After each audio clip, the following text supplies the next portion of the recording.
एक विशाल जंगल में तरह तरह के जानवर मिलजुल कर रहते थे।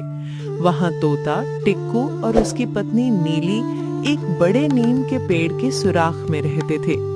एक रात बहुत डेंजर बारिश पूरी गरज के साथ हो रही थी। घर के अंदर बैठकर टिक्कू बोला, नीली, देखो 2 दिन से बारिश रुकने का नाम नहीं ले रही। सारे जानवर परेशान हो गए हैं।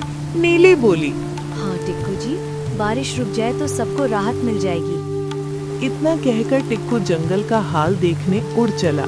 थोड़ी दूर जाकर एक पेड़ पर बैठा, तभी उसकी नजर एक खरगोश पर पड़ी जो ठंड की वजह से कांप रहा था।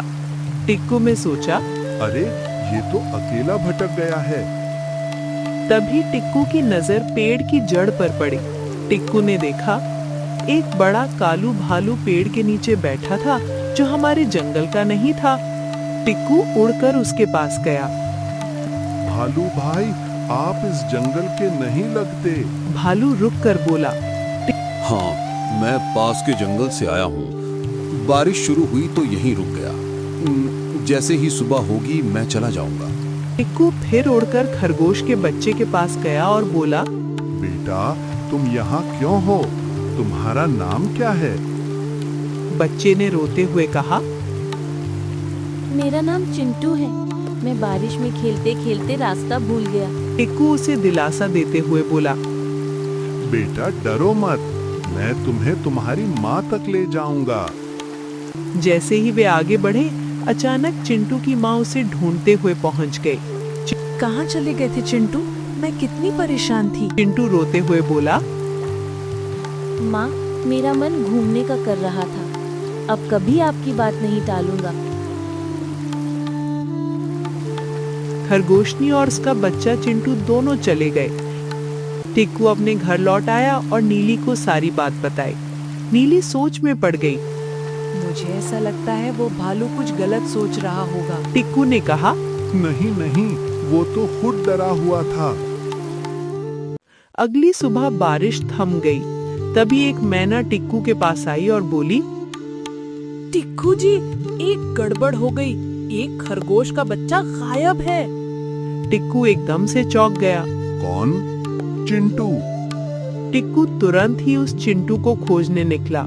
रास्ते में फिर वही कालू भालू दिखाई दिया। भालू भाई, आपने खरगोश का बच्चा देखा? नहीं, मैंने नहीं देखा। भालू एकदम गरज कर बोला, तुम कौन होते हो मुझसे सवाल करने वाले? भालू के जवाब से टिक्कू को शक हो गया। वो सीधा जंगल के राजा सिंहराज के पास गया और सारी बात बताई। सिंहराज को गुस्सा आ गया। तू हर बार झूठ बोलता है टिक्कू। दूसरे जंगल के प्राणी क्यों आएंगे तुम्हारे रहते? तभी अचानक उन्होंने देखा कालू भालू चिंटू को पकड़े गुफा में ले जा रहा था। सिंहराज चिल्लाया, अरे भालू, तुम इस बच्चे को पकड़कर कहाँ ले जा रहे हो? भालू एकदम चौंक गया और बोला, महाराज, ये कौवा हर बार दूसरों पर शक करके आपको उल्टा सुल्टा बोलता है, इसलिए मैं पहले ही बता आया था कि वो मेरे खिलाफ बोलेगा। देखिए, बच्चा तो सुरक्षित है। सिंहराज गुस्से में आकर टिक्कू को पिंजरे में बंद कर दिया और भालू को जंगल में रहने की अनुमति दे दी। उधर मैना और नीली ये सब देख रही थी। मैना बोली, नीली, कुछ तो गड़बड़ है। इस पर आए भालू पर नजर रखनी पड़ेगी। उसी दिन से दोनों भालू पर नजर रखने लगे। वे देखती रहीं। भालू दिन भर दूसरे जानवरों के घर जाता और वहां से खाना चुराता, छोटे जानवरों को धमकाता और खुद को सिंहराज का खास बताता। एक दिन भालू चिंटू के घर पहुंचा। चिंटू बाहर खेल रहा था। भालू ने लालच भरी निगाह से उसे देखा। नीली ने मैना से कहा, जल्दी शेर महाराज को बुलाओ। मैना उड़कर सरपट सिंहराज के पास पहुंची। महाराज, बड़ी मुसीबत है, चलिए। एकदम से सिंहराज वहां पहुंचे और नीली ने कहा, महाराज, आप झाड़ियों के पीछे छुप जाइए और सब देखिए।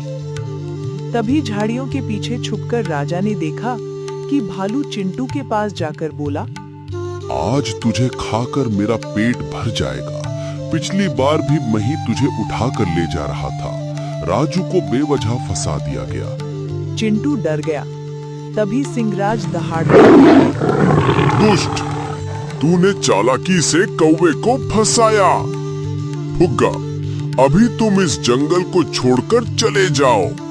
भालू डर के मारे भागा। तभी से सिंहराज ने उसे जंगल से सदा के लिए निकाल दिया। फिर राजा ने चिंटू को गुफा से बाहर निकाला। नीली, टिक्कू, खरगोश और बाकी जानवर सुख शांति से रहने लगे। उनके पूर्वी हिस्से में एक लोमड़ी फुग्गा रहती थी। वो बहुत आलसी थी। शिकार करना उसे अच्छा नहीं लगता था। एक दिन उसने सोचा, क्यों ना दूसरों का खाना चुरा लिया जाए। उसने पक्षियों का खाना, खरगोशों के फल, हिरणों की घास चुरानी शुरू कर दी। जल्द ही पूरा जंगल परेशान हो गया। सारे जानवर सिंहराज के पास शिकायत लेकर पहुंचे। सिंहराज ने तभी अपने पास फुग्गा लोमड़ी को बुलाया। फुग्गा बोला, महाराज, सब झूठ बोल रही हैं। पेड़ पर बैठा कटफोड़वा बोला, झूठ ये बोल रहा है, मैंने इसे चोरी करते देखा है। सिंहराज ने कहा, फुग्गा, अभी तुम इस जंगल को छोड़कर चले जाओ। लोमड़ी भागती हुई जंगल से बाहर चली गई और रास्ते में उसने देखा एक जादूगर गिलहरी करतब दिखा रही थी। लोमड़ी छुपकर देखने लगी।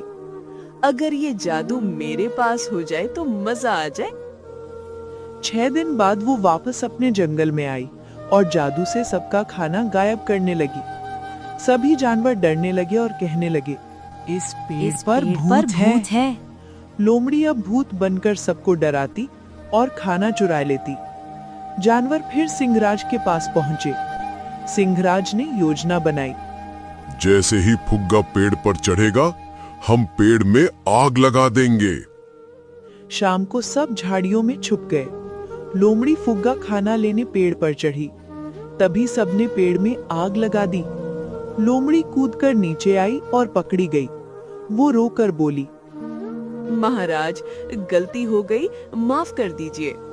सिंहराज बोले, माफ करूंगा, लेकिन जितने दिन तूने इनका खाना खाया, उतने दिन तुझे सबको खाना लाकर देना होगा। लोमड़ी ने वादा किया। फिर कभी लोमड़ी फुग्गा ने किसी को परेशान नहीं किया। पूरा जंगल फिर सुख शांति से भर गया।